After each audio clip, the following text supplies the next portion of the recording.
As Americans, we are bound together by a single fate and a shared destiny. We rise together or we fall apart.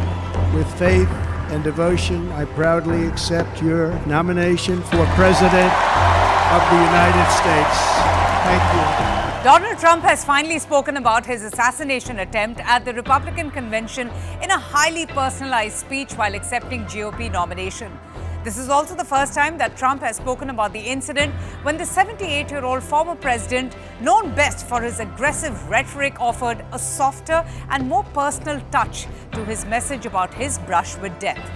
Donald Trump said that he will win in an quote-unquote incredible victory at the United States presidential elections in November as he delivered the headline speech of the Republican National Convention on Thursday. What happened?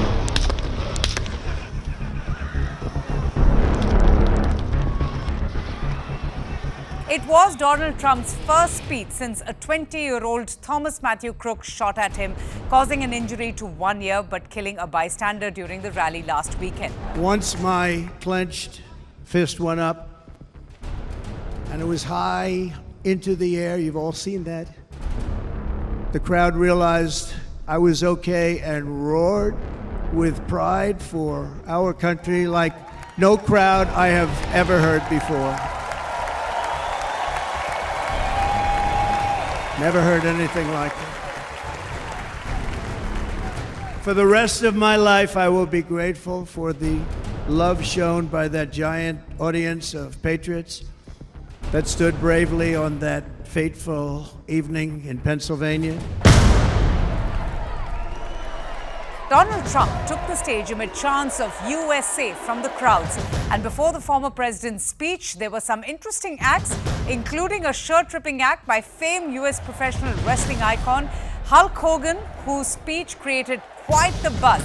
Now, he ripped off his shirt in his signature style to reveal that he was wearing another one underneath with the Republican candidate's name on it. Enough was enough! And I said, let Trumpomania run wild, brother! Let Trumpomania rule again! Interestingly, 15 months after he was fired, Tucker Carlson returned to Fox News' airways after he was shown the door. Carlson called the Republican nominee to return as president a changed man who effectively became the leader of this nation following last Saturday's assassination attempt. In fact, Tucker's 11-minute speech in Milwaukee also highlighted changes in the media personality who had said privately following a 2020 election that he truly couldn't wait to ignore Trump.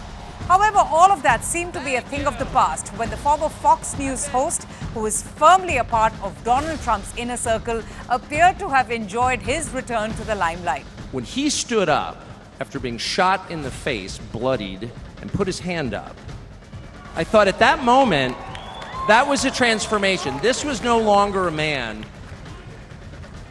Well, I think it was divine intervention. But the effect that it had on Donald Trump, he was no longer just a political party's nominee or a former president or a future president.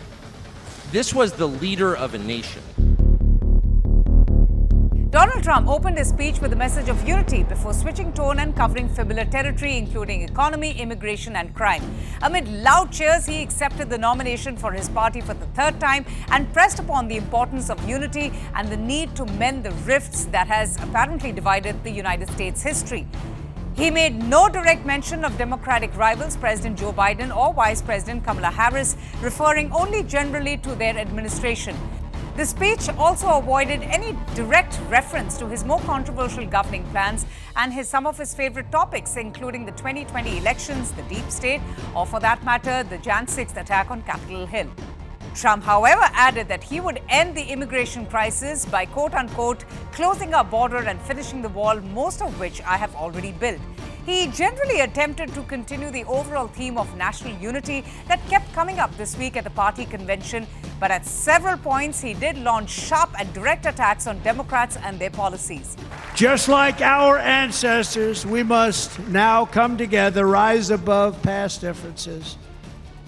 Any disagreements have to be put aside and go forward united as one people, one nation, pledging allegiance to one great, beautiful, I think it's so beautiful, American flag.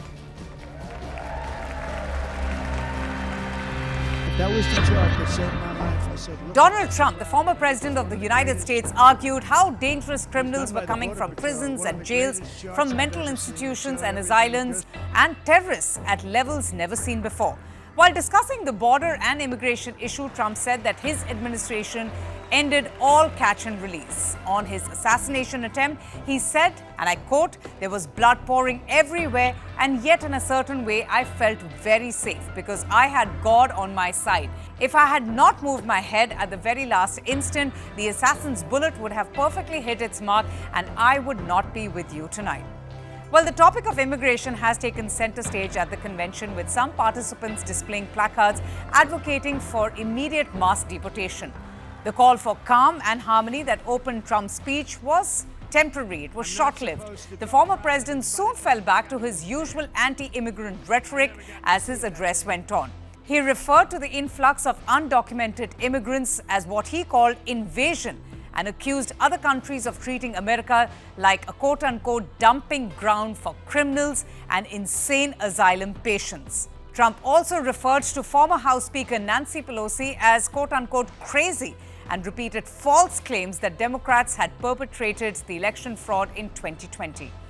Referring to the legal cases against him, he also added, and I quote, that they've got to stop that because they're destroying our country. it is an invasion indeed, and this administration does absolutely nothing to stop them.